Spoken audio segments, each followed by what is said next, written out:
After flying through volcanic ash in 1982, British Airways Flight 9 lost all 4 engines. The captain calmly told passengers, "We have a small problem. All 4 engines have stopped. We are doing our damnedest to get them going again. I trust you are not in too much distress."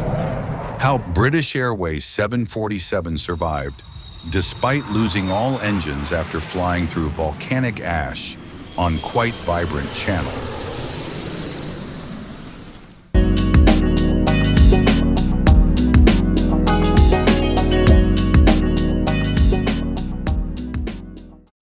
It was such a normal day. On June 24th, 1982, when British Airways Flight 9 flew into darkness, literally and figuratively. At 37,000 feet above the Indian Ocean, en route from London to Auckland, the Boeing 747 unknowingly entered a massive cloud of volcanic ash from Indonesia's Mount Galunggung. British Airways Flight 009, sometimes referred to by its call sign Speedbird 9, or as the Jakarta incident, was a scheduled British Airways flight from London Heathrow to Auckland, with stops in Bombay, Kuala Lumpur, Perth, and Melbourne. On 24 June 1982, the route was flown by City of Edinburgh, a Boeing 747-236B registered as GBDXH.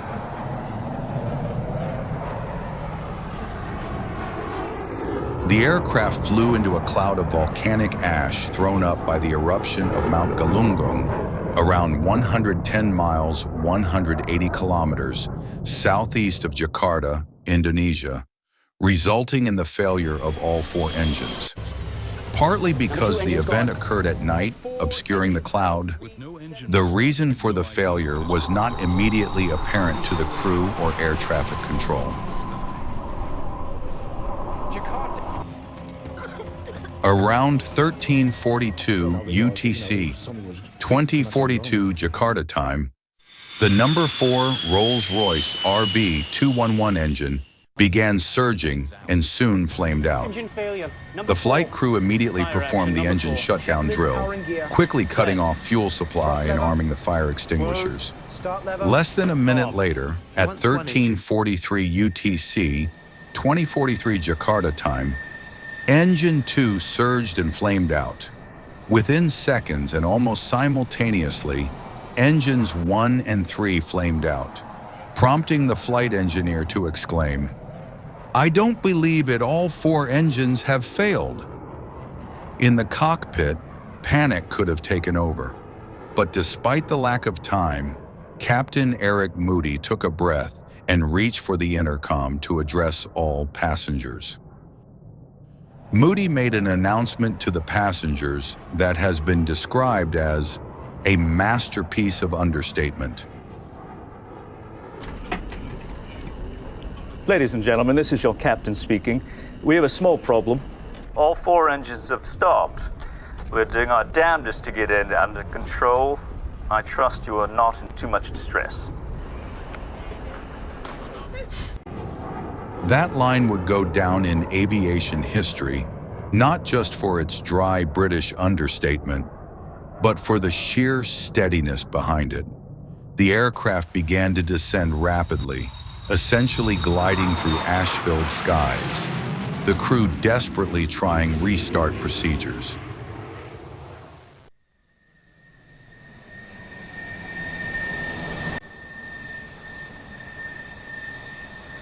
At 13,000 feet, just 2 minutes from potential ocean impact, one engine roared back to life. The aircraft was diverted to Jakarta in the hope that enough engines could be restarted to allow it to land there. Without engine thrust, a 747-200 has a glide ratio of roughly 15 to 1, meaning it can glide forward 15 kilometers for every kilometer it drops. The flight crew quickly determined that the aircraft was capable of gliding for 23 minutes and covering 91 nautical miles, 169 kilometers, from its flight level of 37,000 feet, 11,000 meters.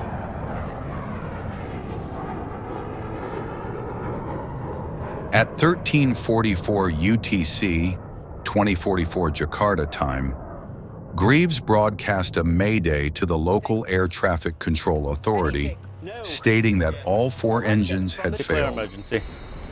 Mayday, mayday, mayday, Speedbird 9. We have lost all 4 engines out of 370. Mayday, mayday, mayday. However, Speedbird 9. possibly because of reduced radio quality caused by the stroboscopic envelope surrounding the plane, the Jakarta area control misunderstood the message, interpreting the call as meaning that only engine number 4 had failed. After a nearby Garuda, Indonesia flight relayed the message back to them, Speedbird 9, all 4 engines out. Understood. Standing by. air traffic control correctly understood the urgent message. Despite the crew squawking the emergency transponder setting of 7700, Mayday, mayday, mayday, Speedbird 9. We have lost all 4 engines out of 370. air traffic control could not locate the 747 on their radar screens. Owing to the high Indonesian mountains on the south coast of the island of Java, an altitude of at least 11,500 feet, 3,500 meters, was required to cross the coast safely. The crew decided that if the aircraft was unable to maintain altitude by the time they reached 12,000 feet, 3,700 meters, they would turn back out to sea and attempt to ditch into the Indian Ocean.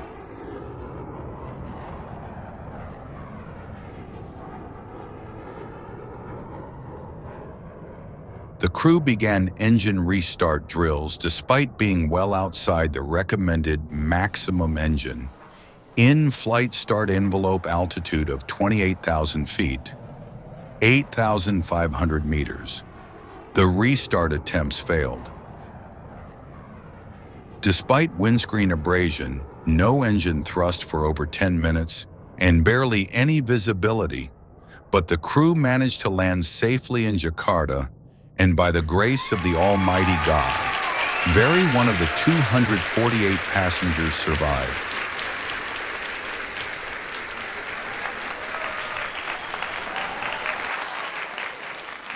Investigators later found that volcanic ash was completely invisible on radar and had choked the engines, causing flameouts. It was a terrifying first for commercial aviation, and this changed protocols forever. It is believed that the crew members of the accident segment had boarded the aircraft in Kuala Lumpur, while many of the passengers had been aboard since the flight began in London. At the time of the incident, the flight crew of BA-009 consisted of 41-year-old Captain Eric Henry Moody, 32-year-old Senior First Officer Roger Greaves, and 40-year-old Senior Engineer Officer Barry Townley Freeman. The flight crew members had boarded the aircraft at Sultan Abdulaziz Shah Airport in Kuala Lumpur and were due to pilot the 747-200 for the Malaysia to Perth leg. Shortly after contacting the air traffic control at Halim Airport in Jakarta at around 1340 UTC, 2040 Jakarta time, above the Indian Ocean, south of Java, the crew first noticed an unusual effect on the windscreen similar to St. Elmo's fire while Moody was heading to the lavatory. Despite the weather radar showing clear skies, the crew switched on engine anti-ice and the passenger seatbelt signs as a precaution.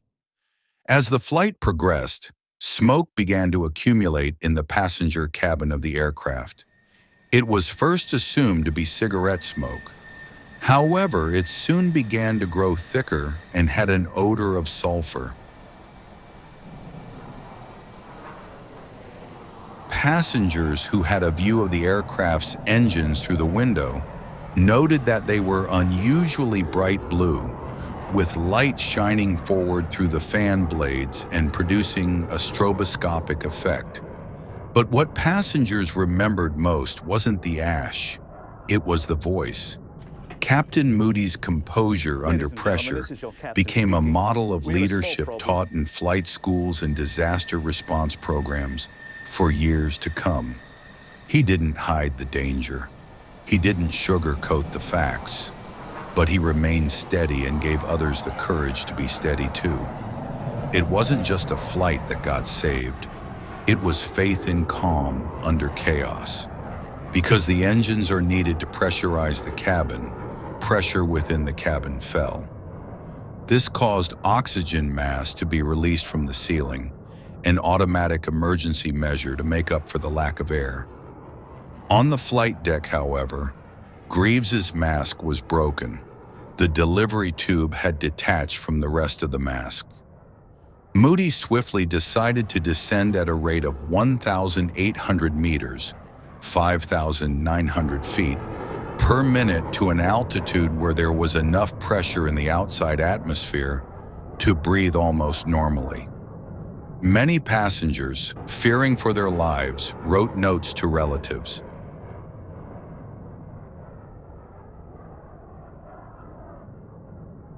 At 13,500 feet, 4,100 meters, the crew was approaching the altitude at which they would have to turn over the ocean and attempt a risky ditching.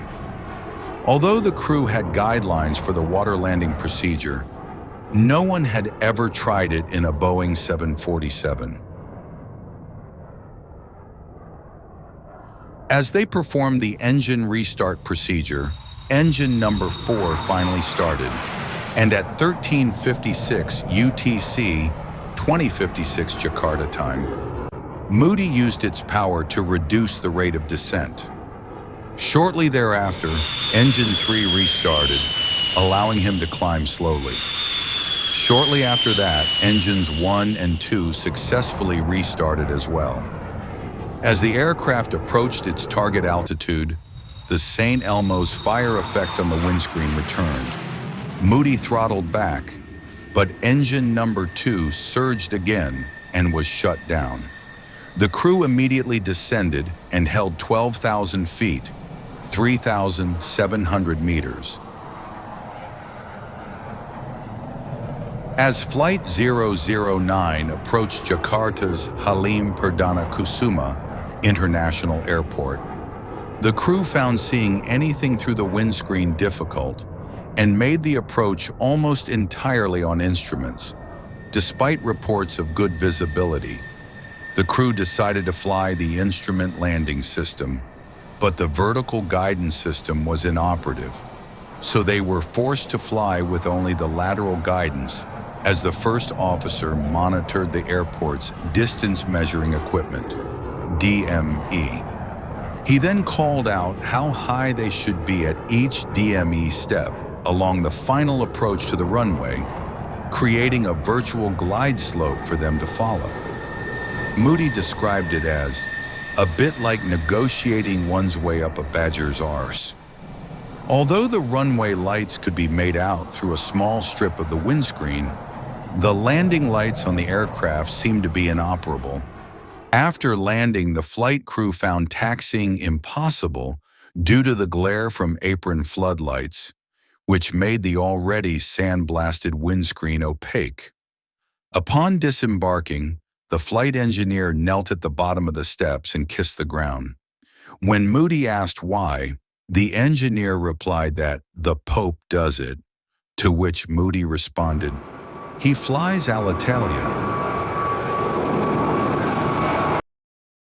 Post-flight investigation revealed that the city of Edinburgh's problems had been caused by flying through a cloud of volcanic ash from the eruption of Mount Galunggung. Because the ash cloud was dry, it did not appear on the weather radar, which was designed to detect the moisture in clouds. The dust in the cloud deprived the engines of sufficient atmospheric oxygen to maintain combustion, sand-blasted the windscreen and landing light covers, and clogged the engines. As the ash entered the engines, it melted in the combustion chambers and adhered to the inside of the power plant. As the engine cooled from inactivity, and as the aircraft descended out of the ash cloud, the molten ash solidified and enough broke off for air to again flow smoothly through the engine, allowing a successful restart. The engines had enough electrical power to crank, ignite, and restart because one generator and the onboard batteries were still operating. Before you go, if you enjoyed this content and you want to see more like this, please subscribe to our YouTube channel and don't hesitate to hit the notification bell and the like button.